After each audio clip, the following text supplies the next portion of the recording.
Halo semuanya, kembali lagi di podcast Nedara Beda bersama saya Muhammad Arif Prasetyo dan rekan saya Muhammad Fadlian Diansyah.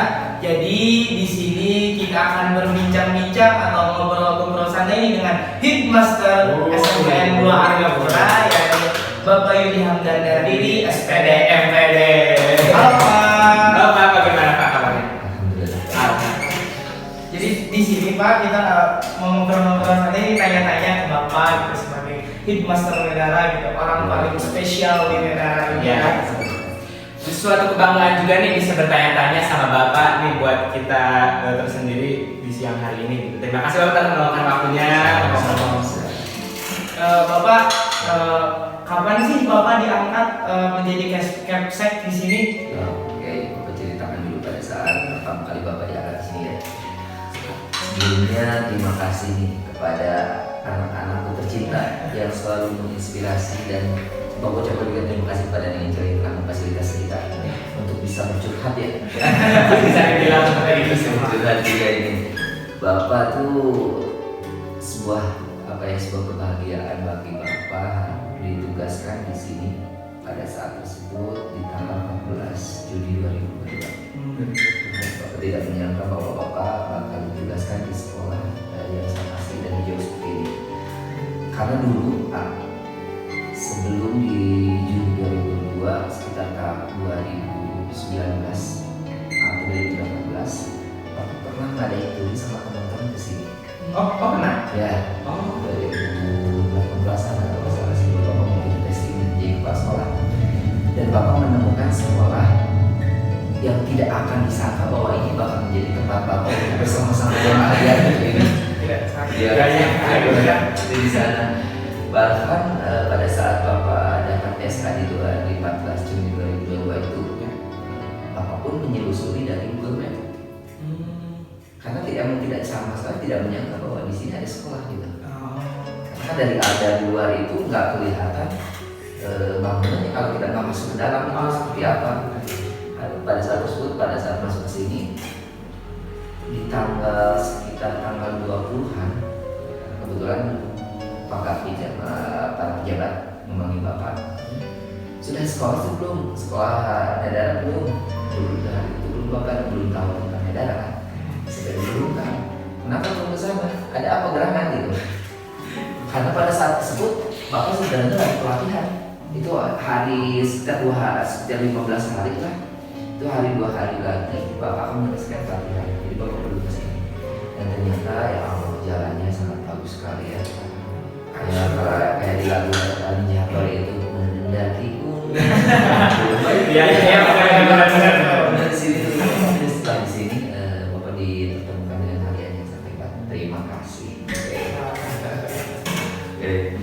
Mau tanya lagi nih Pak, kalau boleh tahu apa sih prestasi apa aja sih yang udah Bapak gapai gitu?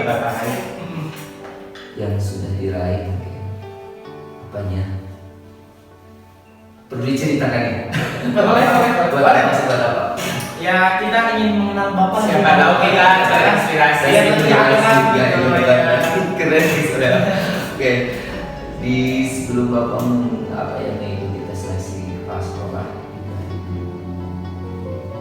2018, dulu Bapak diminta oleh kepala sekolah mengikuti ajang terbesar mungkin dan tertinggi di Kabupaten Majalengka. Pada saat itu Bapak diminta mengikuti guru prestasi dan dedikasi, di mana guru prestasi dan dedikasi itu adalah ajang untuk menentukan guru-guru yang bisa keluar dari zona kebiasaannya. Kenapa? Zona nyamannya. Ya, zona nyamannya. Mereka harus bisa menguasai berbagai bidang kompetensi yang berhubungan dengan guru. Nah, itu guru prestasi. Dan itu tidak nyangka. Kenapa tidak nyangkanya? Waktu itu tidak nyadar karena pada saat prestasi tersebut melalui beberapa tahap, di pengumuman itu Bapak dikasih tahu sama para panitianya atau para penjurinya, hari ini besok ke provinsi ya. Kenapa harus ke provinsi gitu? Karena Pak Yudi mengikuti yang tadi lomba itu pakai kira dari komunitas. Karena dia tulis di posting kan, tulis di posting siapa yang dari satu setelah tes di posting dari 80 peserta guru-guru Kabupaten Majalengka, terus dilanjutkan ke tes apa wawancara dulu, tes wawancara untuk melakukan presentasi seperti itu. Dilanjutkan tes presentasi, mempresentasikan hari tulisnya kita itu di sana. Dan di 2 hari setelah itu hari Rabu ada pengumuman, tapi pengumumannya itu begini, bukan ada sama juara sakit, tapi disiapkan bahwa nanti hari Jumat berkas kalau sudah masuk ke provinsi. Tapi Bapak di situ belum tahu Kalau juara satu. Kenapa saya harus juara? Sebenarnya kita harusnya emang yang provinsi itu yang juara satu. Baru tahu itu. Saat yang mau ngomong kan dinas itu berkas saya dan ada selamat juara seperti itu. Itu masalahnya kan pada saat tersebut berkas yang Bapak kirimkan serta standarisasi yang Bapak kirimkan itu masih standarisasi kabupaten, bukan mengikuti standarisasi provinsi. 2 hari Bapak harus mempersiapkan bagaimana Bapak menyelaraskan dengan provinsi seperti itu yang besar. Terus di tahun setelah berikutnya Bapak ikut juga lomba media pembelajaran inovatif, ya pembelajaran inovatif. Dan tidak tahu kenapa para juri walaupun Bapak sederhana kalau bisa dilihat dari video-video yang dibuat oleh Bapak itu sederhana menurut Bapak, tapi juri selalu jatuh cinta terhadap hasil Bapak itu karena originalnya mungkin lomba inovasi. Dan kebetulan di lomba tersebut Bapak kirimkan media pembelajaran berupa tahu jinau tahu. Tapi makanan. Iya, tahu kuning. Tofu. Oh iya. Tahu kan? Iya. Dan tahu itu sebenarnya bisa digunakan sebagai media pembelajaran peluang. Bisa. Ya. Yang paling tampaknya nggak belajar sama bapak. Soalnya baru Iya, menemukan masa pembelajaran tahu itu menggunakan membela peluang menggunakan tahu. Itu bapak itu juga ada juga satu juga. Dan akhirnya jadi terinspirasi Bapak bagaimana sih tahu itu. Kalau kita tahu kan cepat busuk. Ya. Apalagi kalau di daerahnya sendiri beda-beda kan, ada yang putih, ada yang kuning. Yang Bapak gunakannya media tahu yang kuning. Gitu. Dan akhirnya terinspirasi untuk membuat replika dari tahu itu sendiri di rumah ada. Kalau lupa sih kalau di Bapak lihat replika dari tahu tersebut yang sudah didalam menjadi dalam. Ya, kemudian Bapak menemukan konsep konsep peluang dari tahu tersebut. Bagaimana kita tahu ruang kejadian, terus titik sampel, kalian nanti belajar di sini. Terus apalagi di tahun yang sama Bapak ikut lomba masih juga, tapi kalau itu dari juara dari Mas ketiga sih, tingkat guru nasional, hari internasional itu juara 3. Lalu Bapak itu membuat presentasinya terkait blended learning, pembelajaran yang selain kita menggunakan tatap muka secara langsung, kita juga menggunakan aplikasi internet. Itu termasuk sesuatu hal yang menurut Bapak masih bersyukur bisa terpilih. Kalau yang masih banyak, tapi mungkin itu yang paling banyak inspirasi. Kalau yang paling Bapak seru itu dulu Bapak pernah ikut ini lolos kalau di matematika ada lembaga resmi yang dimiliki oleh pemerintah pemerintah Republik Indonesia disebutnya PPK Matematika. Di sana orang-orang matematika yang berkecimpung bagaimana memberdayakan matematika secara utuh, bagaimana guru-guru matematika bisa bagus gitu. Bapak ikut dulu karya tulisannya terkait problem ini pertama kali ada muncul di Indonesia dan Bapak masuk mewakili kabupaten di provinsi Jawa Barat juga. Dari Bapak yang dapat itu dari Kabupaten Majalengka, serta ada satu lagi yang dari dari Kabupaten Purwakarta, itu 2 orang. Kita pelatihan di sana selama 6 bulan. Cukup lama. Nah, 6 bulan lama itu di Yogyakarta. Kita jadi tahu bagaimana naik kereta api, naik kereta langsung. Kalau benar gratis kan? Gratis ya udah. Jadi bedanya makanya benar. Kalau kita di meningkatkan pengetahuan kita yang bisa melebihi daripada orang lain, maka secara otomatis apa yang belum kuliner kita alami itu akan teralami tanpa harus mengeluarkan biaya. Yang penting mau keluar dari zona nyaman saja. Gitu. Banyak hal yang banyak hal yang Bapak rasakan dari kita mau bergerak keluar dari zona nyaman. Merasakan bagaimana kapal terbang dengan gratis, itu kereta api bolak-balik itu tiap bulan, terus hal yang banget gitu. Karena pada saat itu kalau kita pegang, kalau kita aja ke sekolah dulu, ketika mau mewakili Kabupaten Majalengka dan Dinas Kesehatan untuk menjadi konselor terkait penyediaan sekolah yang bebas dari usaha rokok, itu kan difasilitasi. Ya, difasilitasi kapal terbangnya, kalau kan lama kalau mau menggunakan kereta api, jadi biasanya itu soleh. Ya, sangat luar biasa sekali ya prestasinya. Hal yang harus ditingkatkan dan harus dijadikan sebagai pelajaran bahwa kalian bisa mencapai sesuatu hal yang belum kalian pernah capai pada saat kalian lakukan sesuatu yang berbeda dari orang lain, dan itu bersifat positif. Kalau boleh tahu rahasianya apa sih Pak buat seperti itu? Kalau apa gitu, pertama ikuti aturan yang sedang dilakukan di dalam dunia sekarang, zaman sekarang. Lagi ngetrennya apa sih? Ya lagi ngetrennya ikuti seleksi seperti itu. Pada saat kita sudah bisa mengikuti, jangan di sini, jangan berpikir gini, udahlah hidup mah jangan kayak gitu dulu hidup. Jangan seperti itu. Mari lakukan, ikuti alur yang sedang berjalan. Karena ketika kita mengikuti alur yang sedang berjalan, jangan tren itu tidak akan mungkin sama kita. Itu yang kedua, menjadi pembelajar sepanjang hayat yang tidak pernah merasa puas dengan apa yang sedang kita miliki dan apa yang telah kita miliki, karena yang kita miliki belum tentu bisa sejajar dengan dunia luar. Gitu, berkacalah kepada dunia yang lebih luas di luar sana, karena pada saat kita berada dalam posisi di lingkungan kita sudah menjadi yang terbaik.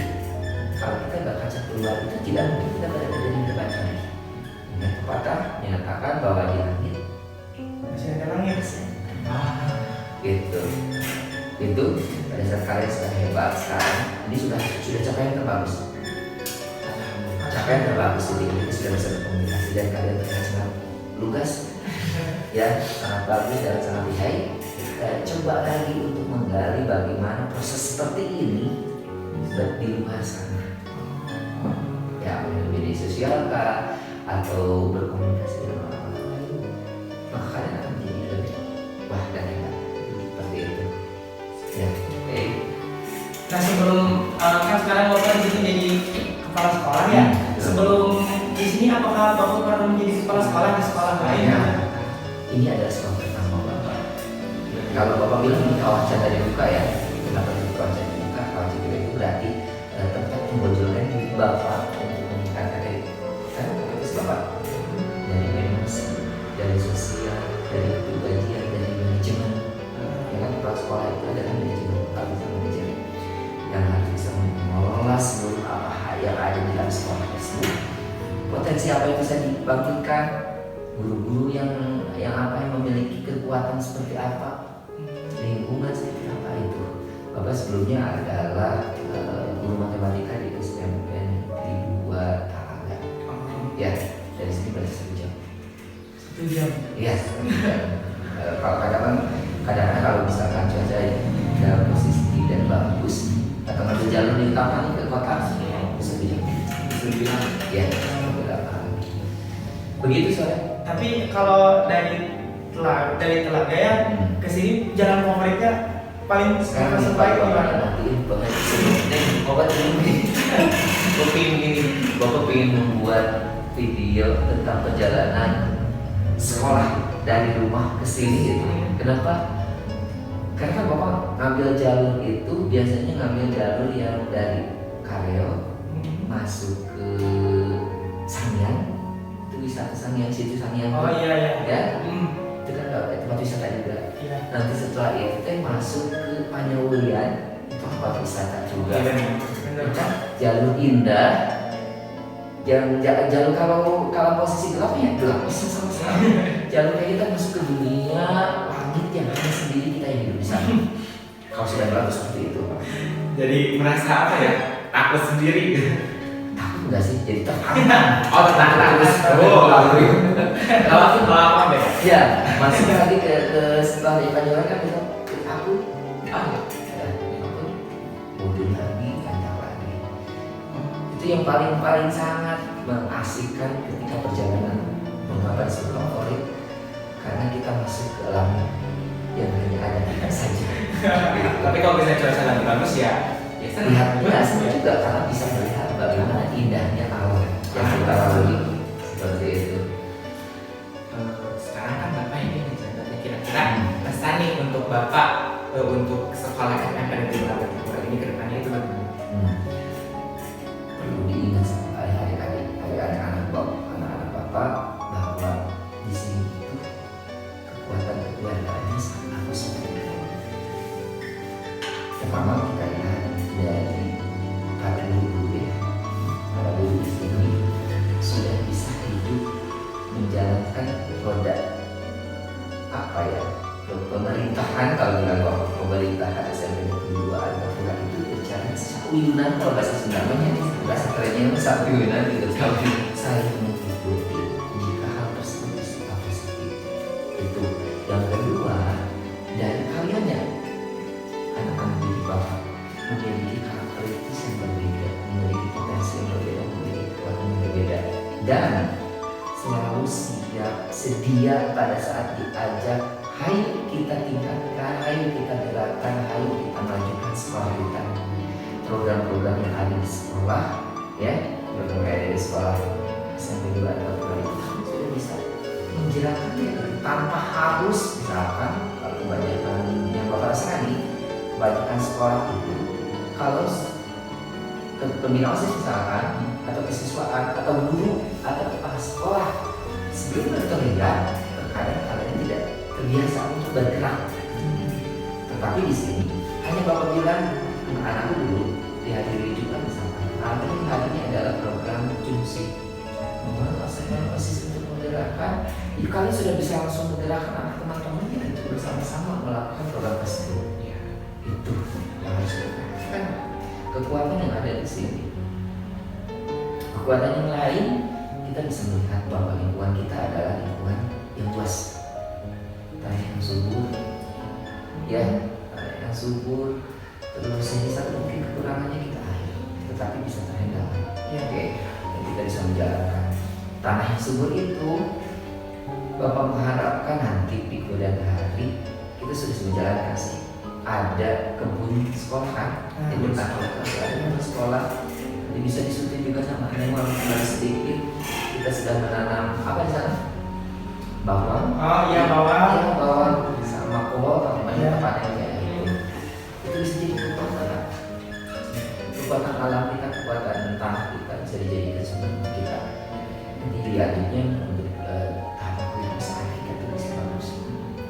Terus Bapak lihat juga di sini kalau tanam bunganya itu tumbuh dengan bagus ya, bunga yang indah. Ini berarti yang cocok itu untuk kita dalam cuaca seperti ini. Hanya yang perlu dibenahi karena kita harus mencari cara sih. Pada saat kita mengajak beberapa bulan itu lebih cepat muncul jamur.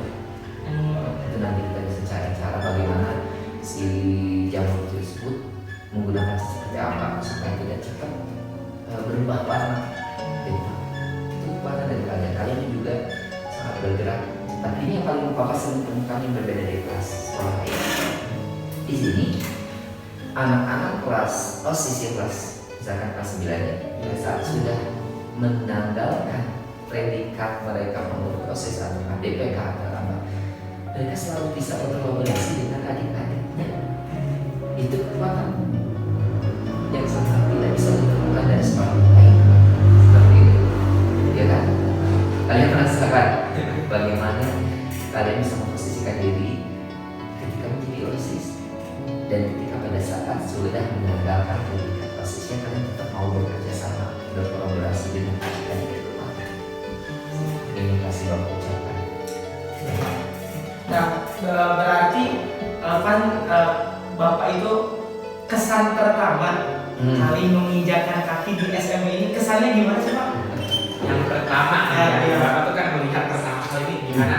Pertama kali karena dalam hidup ya, setiap orang baru itu harus beradaptasi kan? Dan harus mengenali lingkungan yang akan kita hidup di sana dan kita tepati. Prinsip Bapak nih, kita harus menjadi musafir di sana. Kenapa bisa musafir? Karena pada saat musafir kita harus berusaha untuk meninggalkan kesan baik di sana. Kalau kita bersifat mungkin di sana, berarti nih kalau bersifat mungkin, berarti kita bisa meninggalkan hal-hal negatif, positif berada di sana. Tapi kalau musafir berusaha karena kita hidup bisa bertahan, maka tinggalkanlah suatu hal yang positif. Semuanya katakan itu, tapi kan menjadi manusia. Bisa jadi pada saat kita sudah berpikir positif ada hal negatif. Kesan pertama pada saat Bapak masuk sini, awalnya Bapak lihat visi kita itu kan ramah, ada salah satu hijau. Tetapi Bapak sangat jarang sekali menemukan pohon-pohon di sekitar kita. Kita tuh visinya dari pertama kali mungkin Bapak teliti itu dari sekitar 2000 hampir 10 tahun 12 tahun. Kita visinya masih tetap ramah. Pertama kali Bapak masuk sini, tetapi belum ada realisasi dari ramah tersebut. Itu Bapak yang kaget. Ini sekolah di gunung, tetapi posisinya tanaman sangat terbatas. Untuk pertama kali Bapak masuk sini, kenapa bisa seperti ini? Gitu. Kalau dari guru-gurunya, kalau dari kaliannya, ya kamu itu bagus. Bapak kayak jenis itu sudah muncul dari kalian, tapi dari segi lingkungan Bapak belum menemukan itu. Itu berarti jadi PR bagi Bapak. Nih ada PR yang harus Bapak lakukan untuk menuju tercapainya isi sekolah, dan salah satunya itu asli sekitar hijau. Seperti itu. Nah, sama kan waktu itu kita menyelenggarakan Hari Guru ya di sini. Iya. Ya. Respon Bapak gimana sih tentang Hari Guru tersebut? Kalian bisa menciptakan sesuatu hal yang berbeda daripada sebelumnya, yang bisa benar-benar bahwa guru itu patut untuk dijunjung dan itu menjadi tuntunan bagus bagi kalian. Kalian mungkin bisa tersentuh atau bisa menciptakan perayaan tersebut karena dari akumulasi perlakuan dari para guru tersebut, yang sehingga kalian mau untuk menciptakan perayaan, bisa dibilang perayaannya atau peringatan Hari Guru itu berkesan bagi guru-guru merasa bahwa kalian adalah bagian hidup yang menjadikan mereka berharga. Terima kasih. Lebih berterima kasih kita untuk para guru karena beliau Ilmu yang mengajari kita. Nah, yang terakhir nih Pak, coba Bapak kasih kata-kata atau motivasi untuk para pengajar atau guru-guru yang ada di Indonesia dan untuk siswa-siswanya tuh. Ya, di Kasih, dalam ya, yang di daerah sama yang ada di Indonesia gitu. Agar lebih bisa Ya, berkarya. gitu. Oke, seperti yang Bapak bilang tadi, bahwa ini mungkin closing statement ya, kan pesan Bapak khusus bagi kalian dulu, bahwa hidup itu jangan pernah merasa puas dengan apa yang kita temukan dan kita dapatkan hari ini, dan jangan pernah merasa nyaman dengan apa yang kita dapatkan. Kenapa? Karena di luar sana, ketika kalian sudah keluar dari sini, maka kalian akan menemukan lebih banyak tantangan, hambatan yang tidak seperti di sini. Itu, maka lakukanlah sesuatu hal yang akan kalian menjadikan setara dengan dunia luar. Jangan pernah berkaca bahwa hidup kita itu sudah menjadi wah pada saat kalian belum bersatu di suatu lingkungan. Tapi jadikanlah dunia luar itu sebagai motivasi kalian. Pada saat kalian berada dalam posisi tertinggi di dalam lingkungan, lihatlah dunia luar yang akan lebih menantang bagi kalian. Ingat, warnai kalian kan sudah punya warna masing-masing. Ya, teman-teman punya warna masing-masing. Warna di sana itu artinya kemampuan potensi yang berbeda dari yang lain. Ya, pribadi dan karakter yang berbeda.